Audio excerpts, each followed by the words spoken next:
Hi friends, welcome to my channel. ఇప్పుడు నేను చదివి వినిపించబోయే చందమామ కథ పేరు నగల మోజు.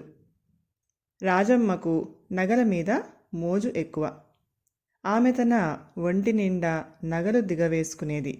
కానీ ఎంత అవసరం వచ్చినా తన నగ ఒక్కటి కూడా ఇతరులకు అరువు ఇచ్చేది కాదు.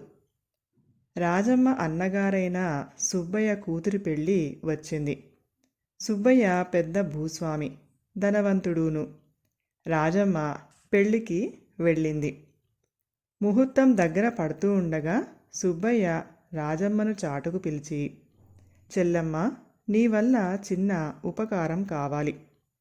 అమ్మాయికి కావలసిన పెళ్లి నగలు చెయ్యమని పొరుగురి కంసాలికి 10 రోజుల క్రితమే డబ్బిచ్చాను. కానీ ఇంతవరకు నగలు రాలేదు. ముహూర్తం దగ్గర పడుతుంది. అమ్మాయి ఒంటి నిండా నగలు లేకుండా పెళ్లిపీటల మీదికి తీసుకురావటం ఏమీ బాగుండదు. అందుచేత అమ్మాయికి నీ ఒంటి మీద నగలు పెట్టి స్వయంగా నువ్వే దాన్ని పీటల మీద కూర్చోబెట్టు. పెళ్ళి అయిపోగానే నీ నగలు తీసుకోవచ్చు అన్నాడు.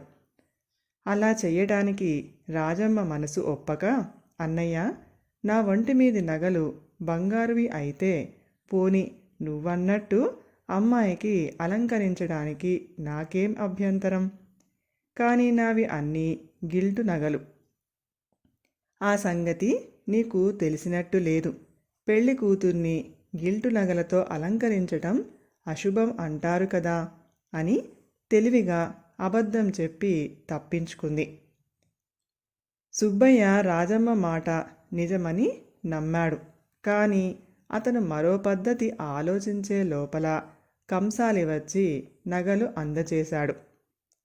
అనుకున్న ముహూర్తానికి పెళ్ళి జరిగిపోయింది. ఆ రాత్రి పెళ్లికి వచ్చిన బంధువులందరూ సుబ్బయ్య ఇంటనే ఉండిపోయారు. మర్నాడు తెల్లవారి గాని ఎక్కడి వారు అక్కడికి వెళ్ళిపోవటం జరగదు. రాత్రి భోజనాలు అయ్యాక రాజమ్మ మరి 2 దూరపు బంధువులు ఒక గదిలో పడుకున్నారు. అర్ధరాత్రి వేళ దొంగలు ఆ గదిలోనే ప్రవేశించి అలికిడికి నిద్రలేచిన రాజమ్మను, మిగతా 2 కిక్కురుమంటే పొడి చేస్తామని కత్తులతో బెదిరించి 3 ముత్తైదువుల ఒంటి మీది ఉన్న నగలన్నీ మిగిల్చకుండా ఊడ్చుకొని పారిపోయారు. దొంగలు వెళ్ళిపోయేదాకా ప్రాణాలు బిగబట్టుకొని రాజమ్మ గుండె చెరువయ్యేలాగా బోరున ఏడవసాగింది. ఆమెతో పాటు నగలు పోగొట్టుకున్న మిగిలిన 2 కూడా అదే పనిగా పెడబొబ్బలు పెట్టసాగారు. ఈ అల్లరికి పెళ్లికి వచ్చిన బంధువులందరూ నిద్రలేచారు. సుబ్బయ్య ఏం కొంప మునిగిందోనని ఆందోళన పడుతూ వచ్చి జరిగినది తెలుసుకొని నగలు పోగొట్టుకున్న వాళ్లతో, అమ్మ, మీరేమీ విచారించకండి.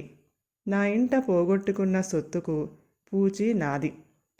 మీ నగలు ఏవేవి పోయాయో వివరాలు చెప్తే అలాంటి నగలే చేయించి ఇస్తాను అని తన చెల్లెలకేసి తిరిగి, చెల్లమ్మ, నీలాగే మిగిలిన వాళ్లవి కూడా గిల్టు నగలు అయి ఉంటే నాకు ఈ అనవసరపు ఖర్చు తప్పేది కదా అన్నాడు. ఈ మాట వినగానే రాజమ్మ ముఖం నల్లబడింది. ఆమెకు నోట మాట రాలేదు. కథ సమాప్తం.